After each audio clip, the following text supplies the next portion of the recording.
Hello everyone, welcome to Naira study. अब आप सब कैसे हैं? आई होप कि आप सभी अच्छे होंगे और अपनी स्टडी को कंटिन्यू कर होंगे। फ्रेंड्स, आज के वीडियो लेक्चर में हम बाल विकास एवं सीखने की प्रक्रिया के कुछ क्वेश्चंस को कंटिन्यू करेंगे जो आप लोगों के लिए मोस्ट इंपॉर्टेंट हो जाते हैं। तो चलते हैं, सीरीज का फर्स्ट नंबर क्वेश्चन देखते हैं। उससे पहले फ्रेंड्स, अगर अभी आप लोगों ने चैनल पर विजिट किया और न्यू है तो चैनल को जरूर सब्सक्राइब कर लीजिएगा और बेल आइकन को भी जरूर प्रेस कर लीजिएगा, जिससे कोई भी नोटिफिकेशन हो वो आप तक पहुंच सके। क्वेश्चन की तरफ चलते हैं। क्वेश्चन है, सीखने के नियम यानी नियमों का शैक्षिक महत्व बताएं। यानी इसके जो महत्व हैं, शैक्षिक महत्व, उसके बारे में हमें डिस्कस करना है। सीखने के नियमों का शैक्षिक महत्व। विद्वानों ने सीखने की क्षमता को बढ़ावा देने के लिए सीखने के नियमों का शैक्षिक महत्व माना है, जो अग्रवत है। उद्देश्यों की स्पष्टता। शिक्षा के क्षेत्र में ज्ञान का उद्देश्य निश्चित, स्पष्ट एवं जीवन उपयोगी होना चाहिए। जब बच्चे उसे सीख लेंगे तो स्वतः ही सीखने के क्षेत्र में अपने ध्यान को एकाग्र कर सकेंगे। वे सुख देने वाला कार्य कष्ट देने वाले कार्य की अपेक्षा शीघ्र क्या करते हैं, सीख जाते हैं। भाई कोई कार्य वो सीख रहे हैं और उसमें क्या है, कष्ट है, तो वो नहीं सीख पाएंगे, है ना। लेकिन जिसमें उसको सुख प्राप्त होगा वो चीजें जल्दी से बच्चा सीख लेता है। यहाँ पे हो गया उद्देश्यों की स्पष्टता। अब देखेंगे उपयुक्त ज्ञान एवं क्रिया का चयन। बच्चे की शारीरिक एवं मानसिक क्षमता का मूल्यांकन करने के बाद ही सीखने वाले को उपयुक्त ज्ञान एवं क्रिया और विधि का चुनाव करना चाहिए। इससे उसे स्थानांतरण एवं अभ्यास में सरलता होती है। अभ्यास जागृत करना। शिक्षक को विषय अथवा पाठ बार बार दोहराकर अभ्यास करना चाहिए। शिक्षक द्वारा छात्रों को यह बतलाना कि बार बार अभ्यास करने से सीखा गया ज्ञान स्थायी रहता है तथा बिना अभ्यास के यह विस्मृत हो जाता है। यानी कहने का मतलब यह है कि अभ्यास, देखिए आपने पढ़ा मुख्य नियम और गौड़ नियम। मुख्य नियम में क्या था कि तत्परता का नियम, है ना, अभ्यास का नियम, यही तो है ना। तो जो ये मुख्य नियम, कितने मुख्य नियम है, तो मुख्य नियम टोटल हो जाते हैं 3। और उसमें कौन कौन से हो जाते हैं, तो उसमें अभ्यास का नियम भी तो आता है ना। तो अभ्यास के नियम में ये होता है कि अगर आप कोई चीज़ को सीख रहे हैं तो ऐसा नहीं है कि आपने एक बार उसको सीखा और उसको वहीं पे छोड़ दिया। जब आपने छोड़ दिया यानी कोई चीज़ सीखने के बाद तुरंत बस एक बार पढ़ा और ख़त्म किया, यानी वो चीज़ें क्या होती हैं, वो भूल जाई जाती हैं। लेकिन अगर आप क्या करेंगे, उस चीज़ का रिवीजन करेंगे तो वो चीज़ें क्या हो जाती हैं, वो याद रह जाती हैं मस्तिष्क में। तो इस तरह से ये हो जाता है। यहाँ पे देख लेते हैं तत्परता का नियम। जब अपने कार्य को तभी सीख सकते हैं, यानी बच्चा क्या होता है, बच्चा अपने कार्य को तभी सीख सकता है जब वह सीखने के लिए तैयार होंगे।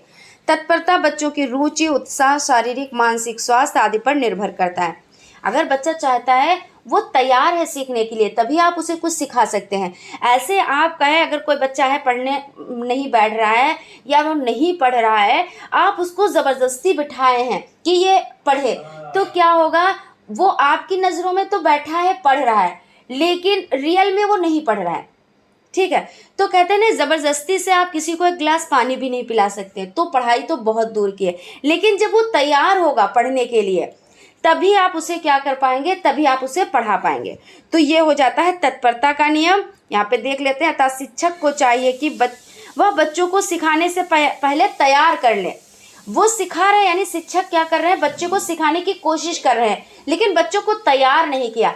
उनको क्या है, उनमें उत्साह भरी जाए, उनको बताया जाए कि हम जो चीज़ आपको सिखा रहे हैं उसकी क्या क्या बेनिफिट हैं। यानी आप पढ़ाई कर रहे हो तो पढ़ाई के क्या क्या बेनिफिट हैं, आप आके सक्सेस हो सकते हो, ये सब चीज़ें बताएं। या अभी बच्चा छोटा है, उसको सक्सेस का मतलब नहीं पता है, लेकिन उनको अच्छी अच्छी चीज़ें बताएं, अच्छे एग्जाम्पल दें, अच्छे लोगों के एग्जाम्पल दें, तो क्या होगा, बच्चा सीखने के लिए तैयार होगा। अब जब तैयार होगा तब आप उसे सिखाएंगे तो वो अच्छे से सीख पाएगा।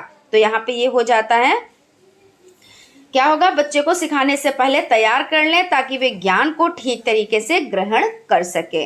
अब क्या है, स्वक्रिया पर बल।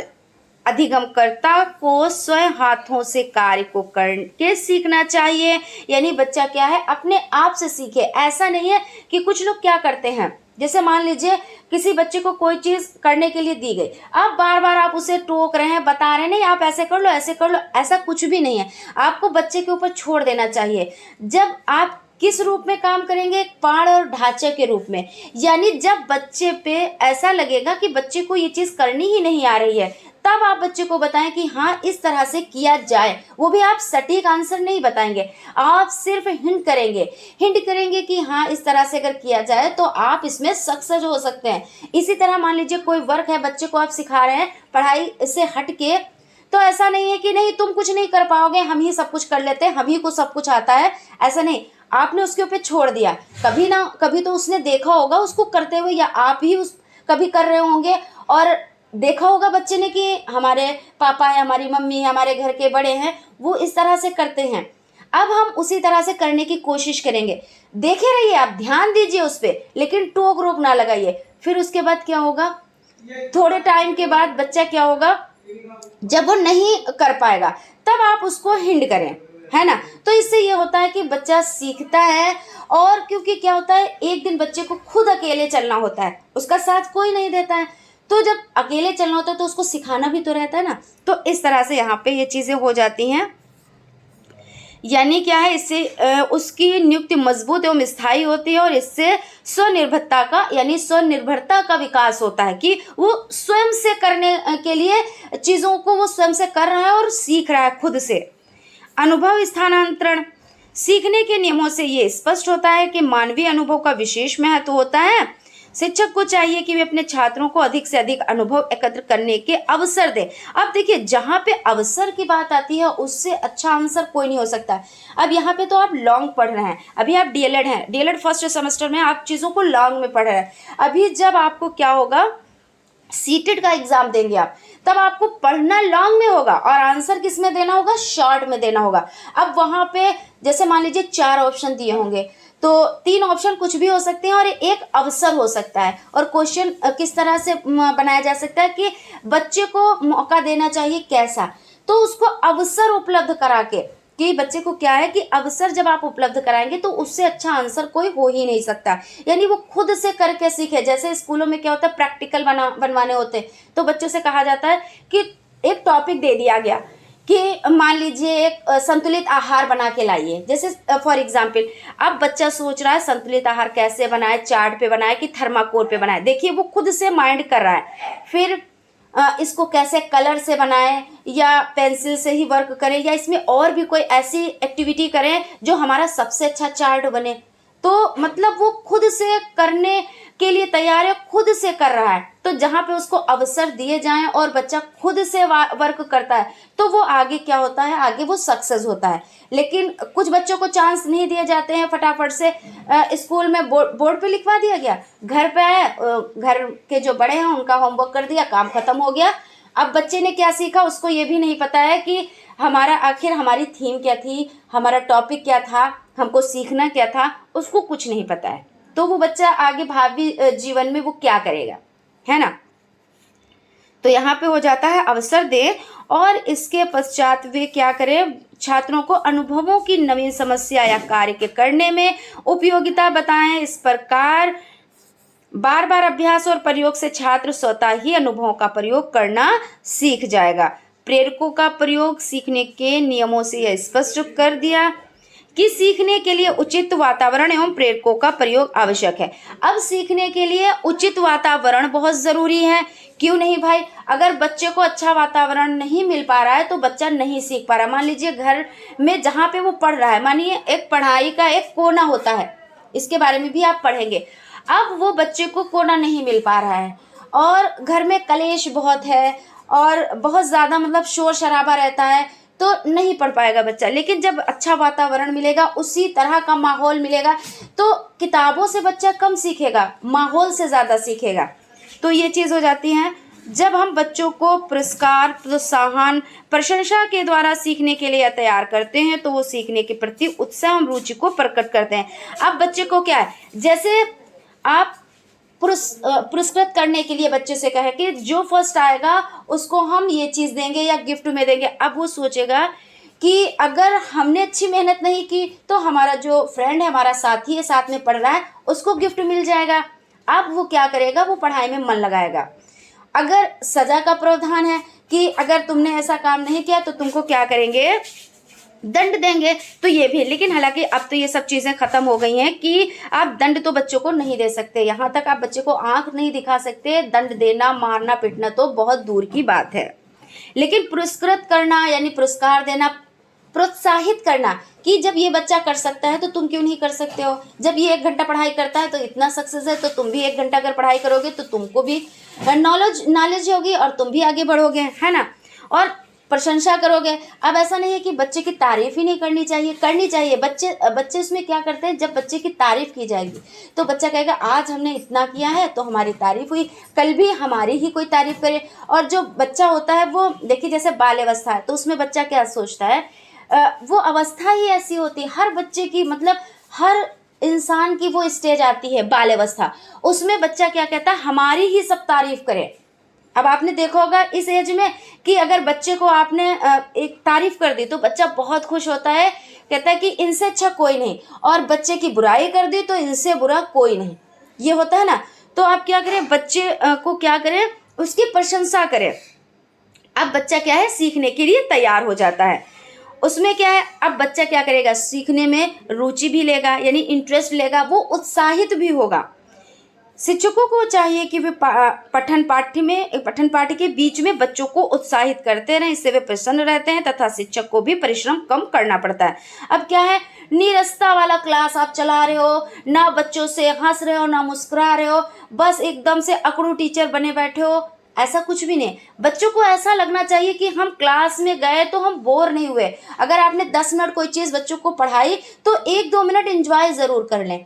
अगर बच्चे क्या होंगे, इंजॉयमेंट करेंगे तो उनको मज़ा भी आएगा और आपके क्लास में वो आने के लिए हमेशा तैयार रहेंगे। वरना कुछ बच्चों को आपने देखा होगा, जैसे ही कोई शिक्षक क्लास के अंदर जाता है तो बच्चे वो चुपके से बाहर निकल जाते हैं। क्यों?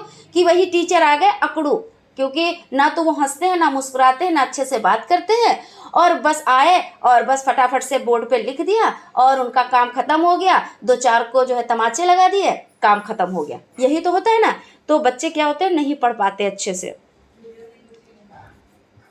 उसके बाद आपको हो जाता है, यहाँ पे देख लेते हैं निष्कर्ष क्या निकलता है। तो इस प्रकार थॉर्नडाइक का सीखने के नियम के क्षेत्र में लाभप्रद रहा है। सीखने के प्रति छात्रों को उत्साहित बनाना शिक्षक का प्रथम कर्तव्य होना चाहिए। यानी शिक्षक का प्रथम कर्तव्य क्या होना चाहिए कि उत्साहित करें, कि बच्चे पढ़ें किसी तरह से। उनको किस तरह से उत्साहित करना है, आपने देखा कि बच्चा नहीं पढ़ रहा है, उसका मन पढ़ाई में नहीं लग रहा है, तो आप उसमें ऐसी पॉजिटिव थिंकिंग भरिए, है ना, कि ये बच्चा पढ़ रहा है तो देखिए ये आज कामयाब है, या जो लोग कामयाब हो चुके हैं उनके नाम लीजिए, उनके बारे में बताइए, तो बच्चा कहेगा हमको भी ऐसे ही बनना है, क्योंकि ये भी तो इंसान ही है ना, जैसे हम इंसान हैं, हमारे भी 2 हाथ हैं, 2 आँखें हैं, एक मुंह, ऐसे इनके भी है। जब ये इतने सक्सेस हैं तो हमको भी सक्सेस होना चाहिए, तो वो उनको देख के आगे बढ़ते हैं। तो निष्कर्ष यही निकलता है। ठीक है, तो यहाँ तक आपका कंप्लीट हो गया है। चलते हैं नेक्स्ट क्वेश्चन की तरफ। हालांकि ये देखिए जो आपका अभी हम लोग जो क्वेश्चन सॉल्व कर रहे थे वो काफ़ी लेंदी हो गया, लेकिन लेंदी है वो किताबी भाषा में। ठीक है, यहाँ से यहाँ तक देख लीजिए आप। लेकिन आपको ऐसा नहीं है कि ये सब इस तरह से लिखना है, जो हमने पॉइंट्स बताए जिस तरह से आप इस तरह से लिखिएगा और टाइम के अकॉर्डिंग वर्क कीजिएगा, क्योंकि इसमें होता है आपको 2 घंटा मिलता है। अब 2 घंटे में आपको सारा वर्क करना रहता है। इसमें क्वेश्चंस जो आते हैं वो आपके 15 क्वेश्चंस आपके बहुविकल्पीय टाइप, 15 क्वेश्चंस आपके अति लघुत्तरीय टाइप और 10 क्वेश्चन आपके लघुत्तरीय टाइप, यानी टोटल मिला के आपके 40 क्वेश्चंस आते हैं। और 40 क्वेश्चंस आपको कितने टाइम में करना होता है? 2 घंटे में। इसी में सारी फॉर्मेलिटीज़ भी करनी होती है। तो सब इतना वर्क जब आप करेंगे तब वहाँ पे 2 घंटे कैसे बीत जाते हैं कुछ नहीं पता चलता है। उसमें राइटिंग का भी ध्यान रखना होता है ना, कि अच्छे से कॉपी भी लिखी होनी चाहिए। कहते नहीं first impression is the last impression. हालांकि ये सब चीज़ों पे हम वीडियो लेकर आप लोगों के लिए आएंगे, जहाँ पे ये बताएंगे कि आप लोगों को कॉपी कैसे लिखनी है, किस तरह से आपको टाइम के अकॉर्डिंग वर्क करना है, कैसे टाइम आपको सेट करना है जो आप वर्क कर ले जाएं। 1 घंटे में आपको देखिए 18 क्वेश्चन करने होते हैं और 2 घंटे में आपको 40 क्वेश्चन करने होते हैं। तो ये सब टाइम के अकॉर्डिंग अच्छे से हो जाता है। ऐसा कुछ नहीं, जो सबने कर रखा है उन लोगों ने भी तो इसी टाइम में किया है। ऐसा तो नहीं है कि आप लोगों को इतना टाइम मिला है और जो कर चुके हैं उनको ज़्यादा टाइम मिला था, ऐसा कुछ नहीं है। टाइम सबको सेम मिलता है और जब जो कर चुके हैं उन्होंने किया है तो आप क्यों नहीं कर सकते? ठीक है, तो इन सब टॉपिक पर तो खैर हम वीडियो लेके आएंगे। बाकी आप यहाँ पे क्वेश्चंस देख लें। क्वेश्चन है, सीखने के सहायक नियम कौन कौन से हैं बताएं। अब सहायक नियम कौन से हैं? जैसे आपने पढ़ा सीखने के मुख्य नियम और सीखने के गौड़ नियम। सीखने के मुख्य नियम कितने हैं? तो 3 हो जाते हैं। और गौड़ नियम कितने हो जाते हैं? 5 हो जाते हैं। टोटल मिला के कितने हो जाते हैं? तो टोटल मिला के आपके हो जाते हैं 8 हो जाते हैं। ठीक है, अब इसमें देख लेते हैं, पूछा है यहाँ पे कि सीखने के सहायक नियम, है ना। तो सहायक नियमों की बात कर लेते हैं। थॉर्नडाइक ने सीखने के 5 गौड़ नियमों का प्रतिपादन किया है। नियमों का महत्व मुख्य नियम से कम है, इसलिए ये गौड़ नियम है। ठीक, तो अगर आपके क्वेश्चन में आ जाता है कि सहायक नियम या गौड़ नियम, क्योंकि इसमें क्या है कि जो मुख्य नियम है उससे इनका महत्व थोड़ा सा कम है, लेकिन महत्व है, इसलिए तो इनके बारे में हम पढ़ रहे हैं। और आप लोगों के लिए ये वेरी वेरी इंपॉर्टेंट हो जाते हैं। मुख्य नियम और गौड़ नियम बहुत ज़्यादा इंपॉर्टेंट हो जाते हैं। इससे क्वेश्चंस आपके एग्जाम में बनते ही बनते हैं। तो सबसे पहले आपका हो जाता है मनोवृत्ति का नियम, फिर हो जाता है बहु अनुक्रिया का नियम, फिर हो जाता है आंशिक क्रिया का नियम, अनुरूपता का नियम और संबंधित परिवर्तन का नियम। अब इसके बारे में देख लेते हैं। मनोवृत्ति का नियम होता क्या है? तो जिस कार्य के प्रति हमारी अभिवृत्ति या मनोवृत्ति रहती है उसी अनुपात में हम उसको सीखते हैं। अनुकूल मनोवृत्ति होने पर बालक शीघ्र सीखता है तथा प्रतिकूल मनोवृत्ति होने पर बालक के सीखने में बाधाएं आती हैं। अब कोई चीज़ आपको अनुकूल मिल रही है तो आप सीखेंगे, और उसके अपोजिट है तो आप नहीं सीख पाएंगे अच्छे से, है ना। बहु अनुक्रिया का नियम, इस नियम के अनुसार जब कोई नया कार्य करना सीखते हैं तब हम उसके प्रति विभिन्न प्रकार की अनुक्रियाएं करते हैं। इसमें से कुछ अनुक्रियाएं लक्ष्य प्राप्ति में सहायक नहीं होती हैं, उन्हें हम क्या करते हैं? छोड़ देते हैं और फिर भूल जाते हैं। हम उन्हीं अनुक्रियाओं का चयन करते हैं जो लक्ष्य प्राप्ति में सहायक होती हैं, इसे ही सीखना कहते हैं। ये आपका कौन सा नियम हो जाता है? या ये नियम बहु अनुक्रिया का नियम हो जाता है। आंशिक क्रिया का नियम थॉर्नडाइक का मानना है कि यदि बच्चे के सामने किसी समस्या के छोटे छोटे भागों में विभाजित कर प्रस्तुत किया जाए तो एक एक भाग का समाधान किया जाए तो पूरी समस्या को शीघ्रता एवं सुगमता से समझकर संपूर्ण कार्य को पूरा कर सकते हैं। शिक्षक को चाहिए कि वे बच्चों के समक्ष समस्या प्रस्तुत करते समय उनके विभिन्न अंगों के विषय में बताएं और उन्हें अलग अलग हल कर संपूर्ण समस्या का समाधान करने के लिए प्रेरित करें। बच्चों को अंश से पूर्ण की ओर चढ़ने के अवसर प्रदान करना चाहिए। अब देखिए इसमें कितनी चीजें बताई गई हैं। सबसे पहले कि अवसर, है ना, जो हम लोग डिस्कस कर चुके हैं कि बच्चों को अवसर देना चाहिए। ऐसा नहीं तुम ऐसा नहीं कर सकते, तुम ये नहीं कर सकते, तुमको क्या पता, तुम अभी छोटे हो। अरे अभी बच्चा छोटा है तभी तो सीखेगा ना, तो जब बड़ा हो जाएगा उसके सीखने के अवसर ही खत्म हो जाएंगे, फिर तो उस पर जिम्मेदारियां होंगी ना, तो बच्चा ही तो सीखेगा ना। तो अवसर की यहाँ पे बात आ गई। थॉर्नडाइक ने किस पे प्रयोग किया था? जरा आप लोग कमेंट बॉक्स में कमेंट कीजिएगा। उसके बाद यहाँ पे क्या है कि कोई प्रॉब्लम आती है, मान लीजिए आपके जो लाइफ चल रही है, लाइफ में ही कोई प्रॉब्लम है, या मान लीजिए स्टडी से रिलेटेड कोई प्रॉब्लम है, कोई भी प्रॉब्लम है, आप उसको क्या करेंगे? बड़ी प्रॉब्लम को छोटी प्रॉब्लम यानी छोटे छोटे भागों में बांट देंगे। जब छोटे छोटे भागों में बांट देंगे उसको सॉल्व करेंगे तो वो आसानी से सॉल्व हो जाती है। जैसे बहुत लोग कहते हैं अरे ये वर्क हमारे पे पड़ गया, इतना बड़ा वर्क है, इतना बड़ा टारगेट, हम इसको कैसे कंप्लीट करेंगे? अरे अगर 2 घंटे का वो वर्क है तो आप उसको 10-10 मिनट में बांट लीजिए। 10 मिनट आज करें, 10 मिनट कल करें, इस तरह से 10-10 मिनट में आप आराम से उसको सॉल्व कर लेंगे, है ना। तब वो क्या होगा? 2 घंटे का वर्क नहीं रह जाएगा, वो एज ए आपका 10 मिनट का वर्क रह जाएगा डेली। अब आप कहो एक दिन में हमें ये सारा वर्क करना है, एक दिन में बड़ा वर्क कोई नहीं कंप्लीट कर पाता, या कोई बड़ी प्रॉब्लम आती है तो आप कहो 1 ही मिनट में वो सॉल्व हो जाए, तो बिल्कुल भी नहीं। आप उसको छोटे टुकड़ों में बांटे, किस तरह से वो उस प्रॉब्लम को सॉल्व करनी है, छोटे टुकड़ों में बांटा, फिर उसको क्या किया? सॉल्व करना शुरू किया, और जब सॉल्व करना शुरू किया तो वो सॉल्व हो गई, है ना। आपने मान लीजिए कोई सब्जेक्ट लिया, मान लीजिए बाल विकास आप पढ़ रहे हैं, इसी को अभी आपको ये नियम याद करने हैं, 8 नियम, ठीक है, आपको नहीं याद हो पा रहे हैं, हालांकि ये बहुत बड़ी चीज़ नहीं है, हमने तो सिर्फ एग्जाम्पल दिया है। तो आपने क्या किया, आज अगर एक नियम आपने सीखा और इसके बारे में डिटेल में जान लिया कि एक नियम ये है, हमको क्या है, अभ्यास का नियम है, अभ्यास करना चाहिए, चीज़ों को अच्छे से बार बार रिवीजन करना चाहिए। रिवीजन करने से क्या होता है, चीज़ें मस्तिष्क में बैठ जाती हैं। ये सब चीज़ें आपको पता हो गई। अब यहीं पे आप फुल स्टॉप लगा दीजिए। दूसरे दिन या दूसरे टाइम में आप 10 मिनट का रेस्ट लीजिए और तत्परता का नियम आप सीखिए कि अगर बच्चा तैयार है पढ़ने के लिए तभी बच्चा पढ़ सकता है, वरना बिना तैयार के तो बच्चा पढ़ ही नहीं सकता है। नाम को वो टेबल और चेयर लिए बैठा रहेगा लेकिन वो पढ़ नहीं रहा होगा। तो आपने क्या किया, थोड़े टाइम के बाद आपने तत्परता का नियम सीख लिया। यानी धीरे धीरे करके आपने क्या किया, पूरा थॉर्नडाइक के जितने भी नियम है आपने मुख्य नियम गौड़ नियम सीख लिए। अगर आप सोचोगे 8 नियम है और 7 में आपने सीखा तो थोड़ा सा कठिन पड़ जाता है, तो ये चीज हो जाती है। उसके बाद चलते हैं अनुरूपता का नियम। जब व्यक्ति के सामने कोई नई समस्या आती है तो अपने पूर्ण के अनुभवों एवं प्रयत्नों को स्मरण करता है और उसमें तुलना करता है कि उसके अनुसार क्रिया कर समस्या का समाधान खोजने का प्रयत्न करता है। यानी कहने का मतलब ये होता है कि जैसे कोई प्रॉब्लम अभी आई है और इसी तरह की प्रॉब्लम पहले आ चुकी थी, उसको हमने क्या किया था, उसको हमने सॉल्व किया था।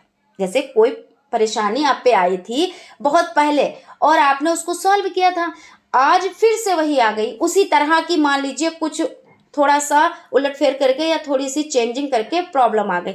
अब आप उसका क्या करेंगे, अनुसरण, यानी उसको याद करेंगे कि वो आई थी प्रॉब्लम, हमने उसको किस तरह से सॉल्व किया था, अब हम उसी के अकॉर्डिंग इस प्रॉब्लम को भी सॉल्व करेंगे। तो जब आपने उसको याद किया, उसी के अकॉर्डिंग आपने सॉल्व किया तो आपकी प्रॉब्लम क्या हुई, सॉल्व हो गई। तो ये क्या होती है, अनुरूपता का नियम ये हो जाता है। तो इस तरह से हम लोगों ने अनुरूपता का नियम भी समझ लिया है। शिक्षकों को चाहिए कि कक्ष स्थिति में वे बच्चों को ऐसे अवसर प्रदान करें जिससे वे अपने पूर्व ज्ञान का स्मरण एवं प्रयोग कर सकें। यानी क्या है, पहले के जो ज्ञान है उसको याद कर सकें और उसी के अकॉर्डिंग अपनी जो समस्या है उसको सॉल्व कर सकें। संबंधित परिवर्तन का नियम, तो इस नियम को सहचर परिवर्तन का नियम भी कहते हैं। इसके अनुसार कोई भी अनुक्रिया जिसे करने की क्षमता व्यक्ति में होती है उसे एक नए उद्दीपन के द्वारा भी उत्पन्न की जा सकती है। इसमें क्रिया का स्वरूप वही रहता है पर परिस्थिति में परिवर्तन हो जाता है। शिक्षक को कक्षा में अच्छी आदतों एवं सकारात्मक अभिरुचि को उत्पन्न करना चाहिए ताकि छात्र उनका उपयोग अन्य परिस्थितियों में भी कर सकें। अब यहाँ पे देखिए क्या कह रहे हैं कि शिक्षक को कक्षा में अच्छी आदतों एवं सकारात्मक अभिरुचि को उत्पन्न करना चाहिए। जब क्या होगा, जब शिक्षक है, मान लीजिए आपके बड़े हैं, जैसा आपके सामने बोलते हैं आप भी वही सीखते हो। आपके शिक्षक हैं, जैसा बोलेंगे, जैसी उनकी पर्सनालिटी होगी। कुछ लोग तो क्या करते हैं, बिल्कुल शिक्षक के जैसे वो कपड़े पहनते हैं वैसे पहनने लगते हैं, जैसे वो बोलते हैं, जैसी एक्टिविटी करते हैं वैसे करने लगते हैं। क्यों? क्योंकि उनको शिक्षक की हर एक चीज़ पसंद आई है कि हमारे जो शिक्षक जी हैं वो बहुत अच्छे हैं, वो इस तरह से कपड़े पहनते हैं, इस तरह से चलते हैं, इस तरह से बोलते हैं, तो सेम वैसे ही करने लगते हैं। लेकिन जब वहाँ का वातावरण अच्छा नहीं होगा, अच्छे तरीके से नहीं, अकड़ू टीचर हैं, कभी उनके फेस पे मुस्कुराहट ही नहीं आती है, कभी वो बच्चों से अच्छे से बात ही नहीं करते, तो बच्चा भी तो वही सीखेगा ना, क्योंकि बच्चा क्या है, अभी सीख रहा है और वो नकल करके ही सीखता है। तो जब नकल करके सीखता है तो भाई चीजें तो वही सीखेगा जो उसके सामने हो रही हैं, अलग से कोई चीज तो सीख नहीं लेगा।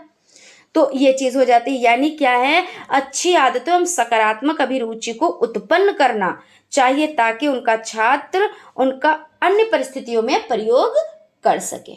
ठीक है, तो यहाँ तक आपका हो जाता है। आई होप आप लोगों को हर एक चीज अच्छे से समझ में आई होगी। उसके बाद देख लेते हैं नेक्स्ट क्वेश्चन है, अधिगम के प्रमुख सिद्धांतों का उल्लेख कीजिए। अधिगम यानी अधिगम मतलब क्या होता है, अधिगम मतलब होता है लर्निंग, यानी होता है सीखना। आप हर तरह से नेम, क्योंकि इसमें जो बाल विकास में सबसे ज़्यादा कन्फ्यूज़न हो जाती है, जब नेम की आपको मतलब मीनिंग है उसका मतलब नहीं पता है तभी दिक्कतें आ जाती हैं। तो चीज़ों को क्या क्या कीजिए कि जो जैसे अधिगम है तो इसमें लर्निंग याद कर लीजिए। हालांकि इसमें सीखना है वो भी आपको याद हो जाएगा, आप कर लोगे, लेकिन लर्निंग है, आप कुछ चीज़ें इंग्लिश में याद कर लीजिएगा तो आसानी से आप याद रह जाएंगी चीज़ें। अधिगम के प्रमुख सिद्धांतों का उल्लेख कीजिए। अंतर्दृष्टि में पूर्व दृष्टि निहित होती है, कथन को स्पष्ट कीजिए, अथवा है ना। प्रयत्न एवं भूल अधिगम सिद्धांत के प्रतिपादक कौन है? तो प्रयत्न एवं भूल के सिद्धांत के प्रतिपादक कौन है? अधिगम के 3 यानी मुख्य सिद्धांत निम्नलिखित है। थॉर्नडाइक का सीखने का सिद्धांत। थॉर्नडाइक महोदय हैं प्रयत्न एवं भूल, इसे प्रयास एवं त्रुटि। प्रयास यानी हम कोई काम करने के लिए क्या कर रहे हैं, कोशिश कर रहे हैं। जैसे कहते नहीं हार होती है, बहुत बार हम हारते हैं, लेकिन हार से डरना नहीं चाहिए। ये हमारी क्या है, ये पॉजिटिव है, नेगेटिव नहीं है। क्यों नहीं है, क्योंकि हमको पता है कि हम अगर 3 बार हारे हैं तो कहीं ना कहीं पे लीकेज है, कहीं ना कहीं पे हमारे में ही प्रॉब्लम है। क्यों प्रॉब्लम है, कि वो टॉपिक हमने क्लियर नहीं किया जो टॉपिक हमें क्लियर करना चाहिए था। हमें ज्ञान हो गया, और जब हमें ज्ञान हो गया तब हम चौथी बार जब हम फिर से उसी चीज के लिए तैयार हम अपने आप को कर रहे हैं, तो वो टॉपिक हम क्लियर कर लेंगे, जिसकी वजह से हम 3 बार सक्सेस नहीं हो पाए। यानी क्या होता है कि जो प्रयास होती है, प्रयास है यानी, और त्रुटि यानी त्रुटि भी बहुत जरूरी होती है, क्योंकि त्रुटि भी क्या है, नेगेटिव नहीं है, वो भी पॉजिटिव है। गलतियां होना स्वाभाविक है, मनुष्य हैं यानी हम मानव हैं, इंसान हैं यानी हम गलतियां करते हैं, लेकिन हम उससे सीखते भी हैं। कि क्या सीखते हैं, कि हम आगे वो वर्क ना करें। आज हमने वो गलती करी, अब हम आगे नहीं करेंगे, वरना यही प्रॉब्लम हमको फिर से फेस करनी पड़ेगी। यानी हमने चीजों को सीख लिया, किससे, प्रयास और त्रुटि से। का सिद्धांत भी कहते हैं।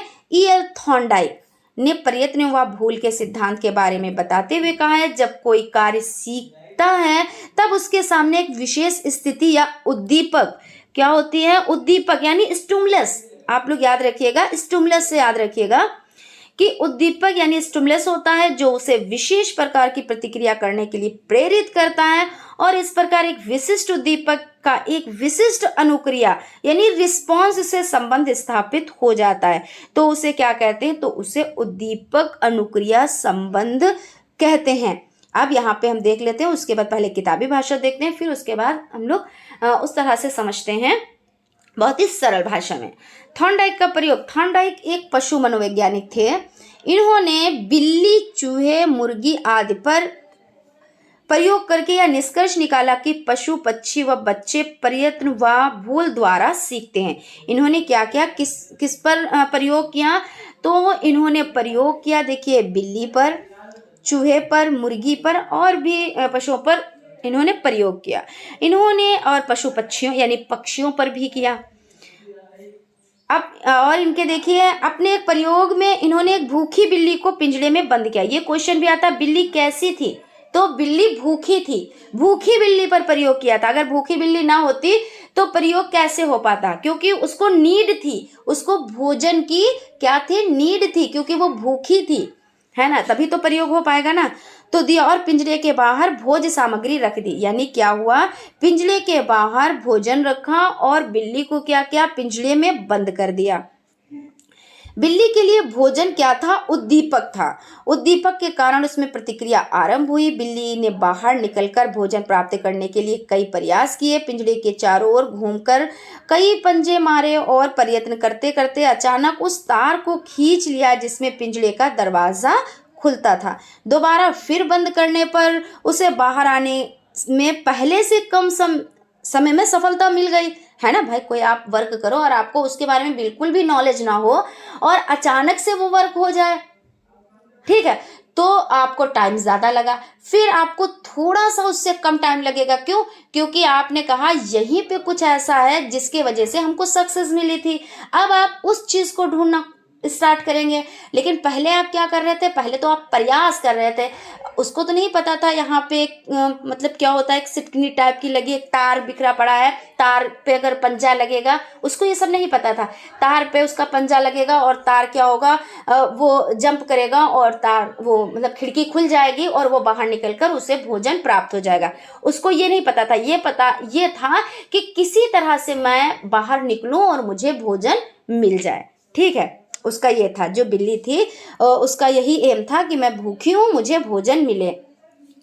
फिर उसके बाद क्या किया, उसने बहुत ज़्यादा प्रयास किया और तार पे उसका पैर लगा और खिड़की खुल गई, वो बाहर निकलकर उसने भोजन कर लिया। फिर उसके बाद उसको बंद किया गया। फिर उससे जैसे मान लीजिए अगर 1 मिनट लगा था तो अब लगेंगे मतलब मान लीजिए 50 सेकेंड ही अब लगेंगे कुछ। और फिर जब तीसरी बार वर्क होगा तो उसको पता हो जाएगा, वो 100% श्योर हो जाएगी कि हमको क्या करना है, इस तार पे पंजा मारना है और विंडो यानी खिड़की खुल जाएगी, है ना। अब उसको बिल्कुल भी टाइम नहीं लगा। तो यही तो होता है कि जब हम सीखते हैं तो पहली बार हमको बहुत टाइम लगता है, फिर उससे और कम टाइम लगता है, फिर जब हम उस प्रैक्टिस करते हैं, यानी मैथ ही आप ले लीजिए, मैथ में तो ज़्यादातर लोगों को प्रॉब्लम रहती है, और तो उसमें क्या होता है, पहली बार में तो कुछ समझ ही नहीं आता कि सिर के इधर से गुजर जाता है, दूसरी बार में थोड़ा समझ आता है, तीसरी बार में और अच्छे से समझ में आता है, उसके बाद क्या होता है, आप बहुत अच्छे से सॉल्व करते चले जाते हैं।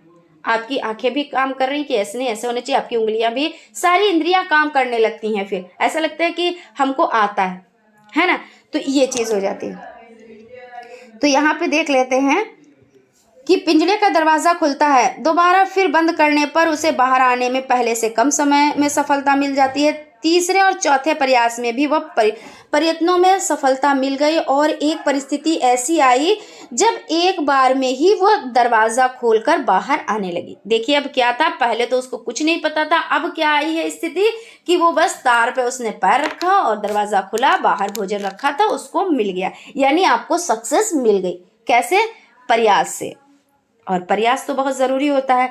इसी प्रकार मनोवैज्ञानिक मैकडूगल ने भी कई प्रयोग किए और ये सिद्ध कर दिया कि पशु या मनुष्य जितनी बार प्रयत्न करता है उतनी उसकी भूलें कम होती है। बिल्कुल, क्योंकि एक बार आप वर्क करेंगे तो उसमें कुछ त्रुटि रह जाएगी, कुछ आप भूलेंगे, कुछ उसमें कमी रह जाएगी, दोबारा करेंगे तो उस कमी में कुछ घटेंगी, वो कमियां जो है उसमें घटेंगी, लेकिन एक टाइम आएगा बिना कमी के आप वो वर्क कर ले जाएंगे। ठीक है, कम होती हैं और वो सफल क्रिया करना सीख लेता है। एक टाइम आता है जो बिना कमी के, बिना गलती के वो वर्क होने लगता है, उसमें उसको महारत हासिल हो जाती है। उसके बाद है पावलोव का संबंध प्रतिक्रिया का सिद्धांत, ये भी देख लेते हैं। अधिगम के इस सिद्धांत का प्रतिपादक रूसी मनोवैज्ञान आई पावलोव ने किया। इन्होंने सबसे पहले उद्दीपन और अनुक्रिया के संबंध को अनुबंध द्वारा व्यक्त किया। इन्होंने क्या किया, पावलोव ने पशुओं पर कई प्रयोग किया। इनके प्रसिद्ध प्रयोग कुत्ते पर था। इन्होंने क्या किया था कि जो थॉर्नडाइक की, ऐसे याद कीजिएगा, हम आपको ट्रिक बताएंगे कि थॉर्नडाइक की बिल्ली, पावलोव का कुत्ता और स्किनर का चूहा, ठीक है, ये स्किनर का चूहा क्या करता है, क्रिया प्रस्तुत। और आप बताएं कोहलर का क्या था, तो आप ये भी कमेंट करके बताएंगे, क्योंकि इस टॉपिक पे भी हम लोग बहुत डिटेल में डिस्कस कर चुके हैं। आप लोग कमेंट क्या कीजिए, इस क्या होता है, चीज़ें रिवीजन होती हैं और अच्छे से माइंड में सेट हो जाती हैं।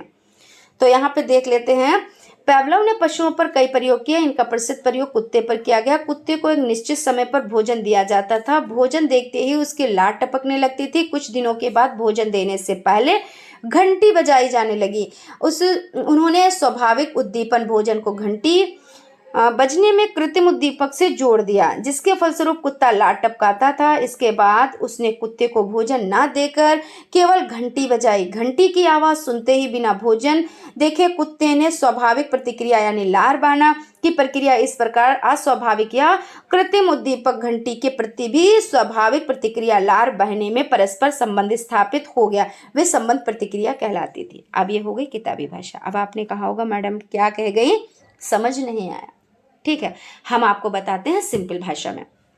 देखिए पावलोव महोदय ने क्या किया, एक कुत्ता था, ठीक है, उसको क्या किया, उस पे प्रयोग कर डाला, ठीक है ना, कुत्ते पे प्रयोग किया। उसको जैसे मान लीजिए यहाँ पे उसको बांध दिया इस तरह से, ये मान लीजिए यहाँ पे कुत्ता है और इसके इस तरह से कर दिया। यहाँ पे एक बाउल यानी कटोरा रख दिया और यहाँ पे इन्होंने इस तरह से, ये जल्दी वाला है ना, फटाफट वाला, तो इस तरह से यहाँ पे हो गया। अब इन्होंने क्या किया, यहाँ पे रख दिया भोजन। अब भोजन जब पहले नहीं रखा, देखिए यहाँ पे आप देख सकते हैं कि कुत्ते को एक निश्चित समय पर भोजन दिया जाता था। अब एक टाइम फिक्स कर लिया गया, ठीक है, टाइम फिक्स करने पर कुत्ते को क्या हुआ, भोजन दिया गया। जब भोजन दिया गया, अब कुछ दिनों के बाद जब वो टाइम आया, यानी उसमें क्या हुआ, उसकी लार टपकने लगती थी। भोजन को देखकर भाई लार तो टपकेगी। फिर कुछ दिनों के बाद भोजन देने से पहले क्या हुआ, घंटी बजाई गई। अब कुत्ते को ये पता चला, यानी कुत्ता अब ये समझ गया कि अब जब हमको भोजन मिलेगा उससे पहले घंटी बजेगी, ठीक है। तब जब उससे पहले घंटी बजेगी तो कुत्ते के मुंह में लार आने लगी। अब एक टाइम ऐसा आया कि पहले तो उसको भोजन को देखकर उसके मुंह में लार आ रही थी, फिर ऐसा हुआ कि एक दिन ऐसा किया गया कि भोजन नहीं रखा गया, सिर्फ घंटी बजाई गई। लेकिन क्योंकि कुत्ते को पता था कि ये टाइम ऐसा आया है, इस टाइम में घंटी बजती है, हमको भोजन मिलता है, तो सिर्फ घंटी के बजने से ही उसके मुंह में लार आ गई। ठीक है, तो ये चीज हो गई। तो यहाँ पे देखिए, यहाँ पे घंटी की आवाज सुनते ही बिना भोजन देखे कुत्ते ने स्वाभाविक प्रतिक्रिया, यानी जो उसकी स्वाभाविक प्रतिक्रिया थी कि अब मुझे खाने को मिलेगा, घंटी बजी है यानी भोजन आएगा, और भोजन बिना रखे ही उसके मुंह में क्या हुई, लार आ गई। ये क्या हुआ, लार का बहना क्या हुआ, स्वाभाविक प्रतिक्रिया हुई। हालांकि इतनी डिटेल में अभी आपसे नहीं पूछा जाएगा, लेकिन सीटेड में क्वेश्चन इसी टाइप के आते हैं कि क्या था, स्वाभाविक प्रतिक्रिया क्या थी, या किस तरह से इन्होंने जो, और सीधे सिंपल सा क्वेश्चन तो उसमें खैर आते ही नहीं है। और अभी आपका डीएलएड फर्स्ट सेमेस्टर है, तो इसमें आएंगे सीधे ही क्वेश्चन, बाकी उसमें ऐसे आते हैं जो थोड़ा सा अंदर के क्वेश्चन होते हैं, उस तरह से आते हैं। ठीक है, इस प्रकार अस्वाभाविक या कृत्रिम उद्दीपक घंटी के प्रति भी स्वाभाविक प्रतिक्रिया लार बनने में परस्पर संबंध स्थापित हो गया और संबंध प्रतिक्रिया कहलाई। अब क्या है स्किनर का क्रिया प्रसूत सिद्धांत। आप कहेंगे इतने सिद्धांत एक साथ हम कैसे पढ़ें? ठीक है, तो आपको ये सिद्धांत तो पढ़ने ही रहेंगे, इससे रिलेटेड आपके क्वेश्चंस एग्जाम में बनते ही बनते हैं। तो हम इससे रिलेटेड ट्रिक आपको लिखा देंगे जो आप याद कर लेंगे, फिर आप नहीं भूलेंगे। इसमें क्या होता है, फिर कंफ्यूजन हो जाती है कि किसकी बिल्ली थी, किसका कुत्ता था, किसका बंदर था, किसका चूहा था। ठीक है, लेकिन जब ट्रिक से आप याद करेंगे तो फिर नहीं भूलेंगे। स्किनर का क्रिया प्रसूत सिद्धांत, बीएफ स्किनर ने अधिगम के क्षेत्र में अनेक प्रयोग करते हुए निष्कर्ष निकाला कि अभिप्रेरक से उत्पन्न क्रियाशीलता ही सीखने के लिए उत्तरदायी। इन्होंने 2 प्रकार क्रियाओं पर प्रकाश डाला, क्रिया प्रसूत व उद्दीपन प्रसूत। जो क्रियाएं उद्दीपन के द्वारा होती हैं वे उद्दीपन आधारित होती हैं। क्रिया प्रसूत का संबंध किसी ज्ञात उद्दीपक से न होकर उत्तेजना से होता है। यहाँ पे देख लेते हैं, स्किनर ने अपना प्रयोग चूहे पर किया।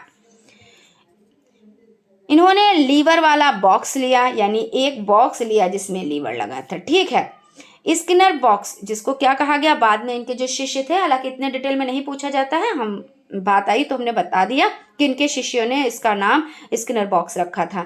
लीवर पर चूहे का पैर पड़ते ही खट की आवाज होती थी। इस ध्वनि को सुन चूहा आगे बढ़ा और उसे प्याले में भोजन मिला।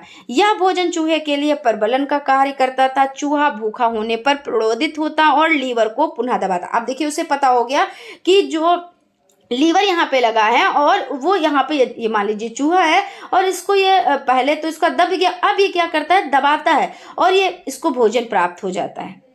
तो इस प्रयोग में जब प्राणी स्वयं कोई वांछित व्यवहार करता है तो व्यवहार के परिणाम स्वरूप उसे पुरस्कार प्राप्त होता है। यानी जब आप क्या कर रहे हो, आप मान लीजिए भाई डीएलएड में आपने एडमिशन लिया है, ठीक है, डीएलएड बीटीसी में, किस लिए, क्योंकि आपको पुरस्कार मिले। पुरस्कार क्या होगा कि आपको जॉब मिले, आप सरकारी टीचर बनो, यही तो है ना आपका पुरस्कार। और अभी आप डीएलएड फर्स्ट सेमेस्टर में हो तो आपका पुरस्कार क्या है कि आप पास हो, और फिर आप सेकेंड में पहुंचो, फिर सेकेंड में पास हो, थर्ड में पहुंचो, यानी थर्ड सेमेस्टर में, थर्ड में पास हो तो फोर्थ सेमेस्टर में पहुंचो, यानी लास्ट में जो आपका है वो आपका सरकारी टीचर बनने का है, यही है ना। इसीलिए तो आपने एडमिशन लिया है, तो आपको पुरस्कार प्राप्त हुआ, ये चीज हो गई।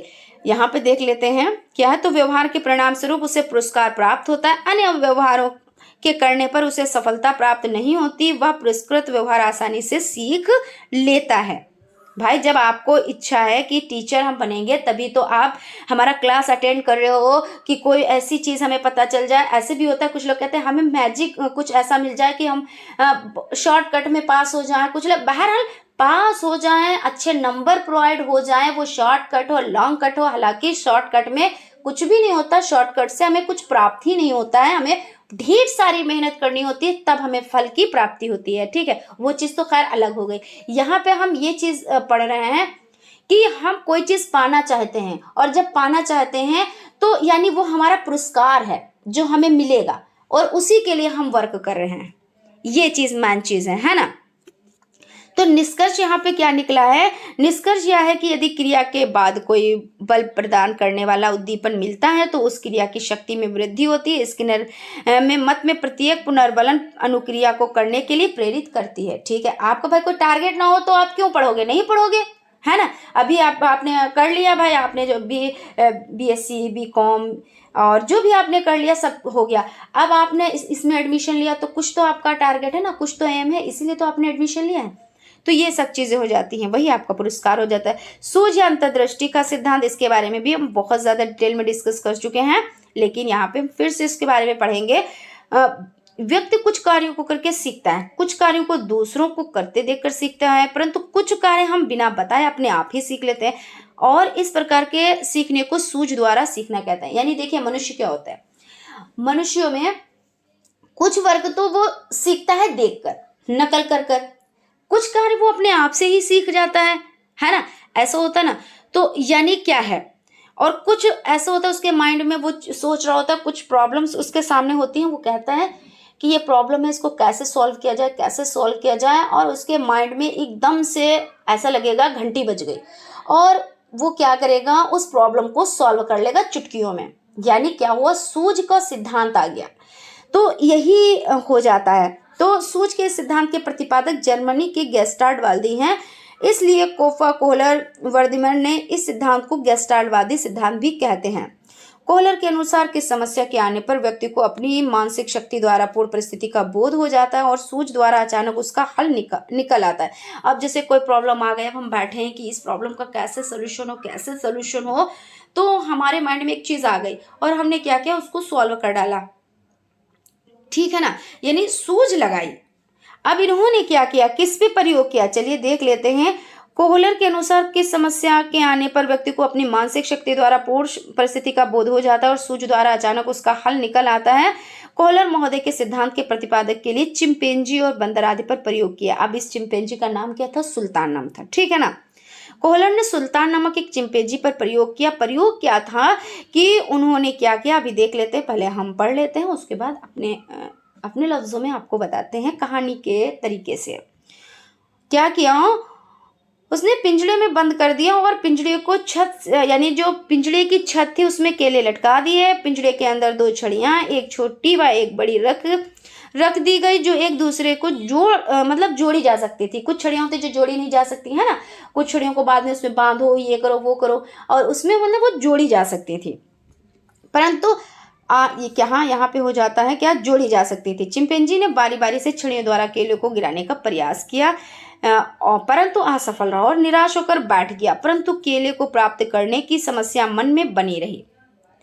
भाई देखिए क्या हुआ कि इन्होंने क्या किया कि जो सुल्तान नाम का बंदर था उसको पिंजड़े में बंद कर दिया। पिंजड़े की छत में क्या किया, केले को लटका दिया, और यहाँ पे क्या किया, छड़ियाँ रख दी। एक बड़ी देखिए छड़ियाँ रखी, वो जो छड़ियाँ थी वो एक दूसरे से जुड़ सकती थी आसानी से, लेकिन ये बात सुल्तान को तो नहीं पता थी, है ना।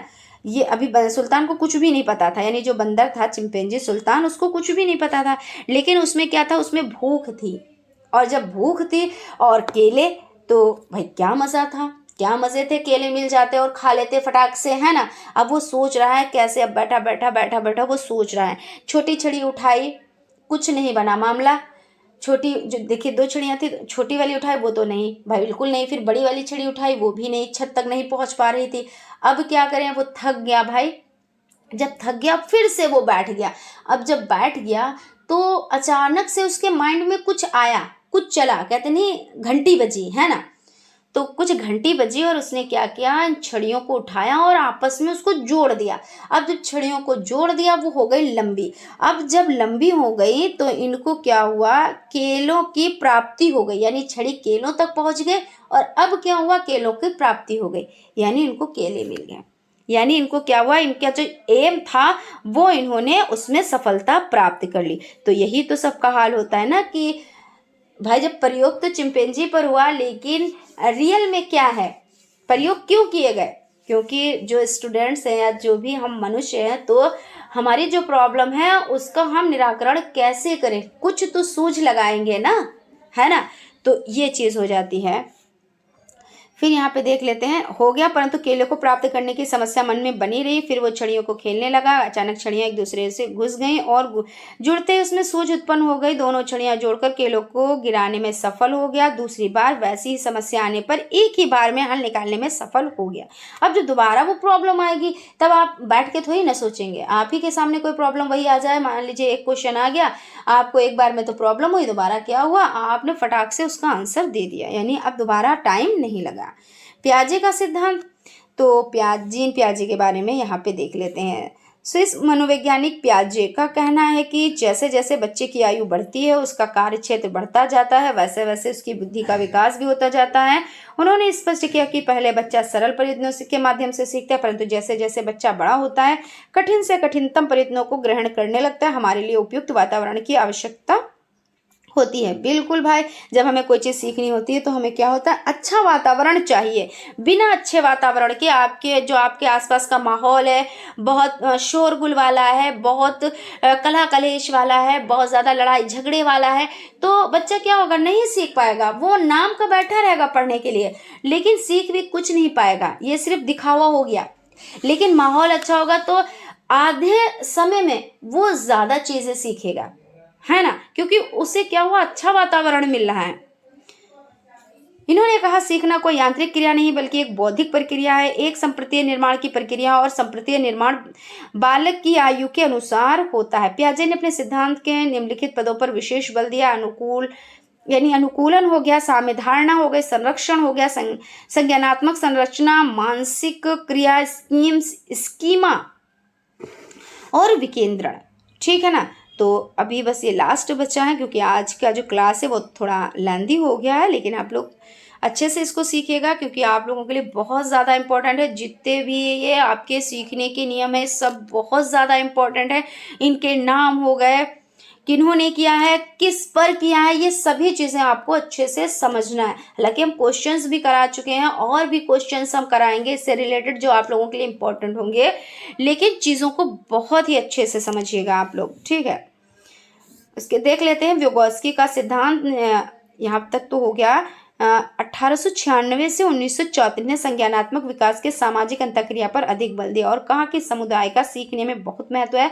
सामाजिक सीखने की प्रक्रिया विकास से पहले ही आरंभ हो जाती। व्यक्तिगत विकास को भी सामाजिक विकास के बिना नहीं समझा जा सकता। व्यक्ति की उच्च मानसिक प्रक्रिया की उत्पत्ति भी सामाजिक प्रक्रिया से होती है। संस्कृति संज्ञानात्मक विकास को दिशा देती है। संज्ञानात्मक विकास में सामाजिक विकास का बहुत महत्व है। व्योगोत्स्की ने संज्ञानात्मक विकास के लिए भाषा पर बल दिया। तर्क करना, चिंतन करना आदि सभी सांस्कृतिक कारणों को मदद करते हैं। सीखने में शिक्षक का महत्वपूर्ण स्थान है। ज्ञान भी सामाजिक संदर्भ में होता है। तो इस तरह से यहाँ पे हम लोग सेशन को ख़त्म करते हैं और मिलते हैं नेक्स्ट क्लास में। फ्रेंड्स, आई होप आप लोगों को सेशन अच्छा लगा होगा। सेशन अगर अच्छा लगा तो एक लाइक ज़रूर कीजिएगा, क्योंकि एक लाइक तो बनता है, क्योंकि आप जब लाइक करते हैं ना तो हमें बहुत ज़्यादा मोटिवेशन मिलता है। ठीक है ना फ्रेंड, तो आप लोग लाइक भी ज़रूर किया कीजिए और प्लस आप लोग चैनल को सब्सक्राइब भी किया कीजिए, क्योंकि जब नए हैं तो आपको चैनल को सब्सक्राइब तो करना ही रहेगा, और जो कर चुके हैं उनके पास तो नोटिफिकेशन पहुंच ही जाती है। Thank you.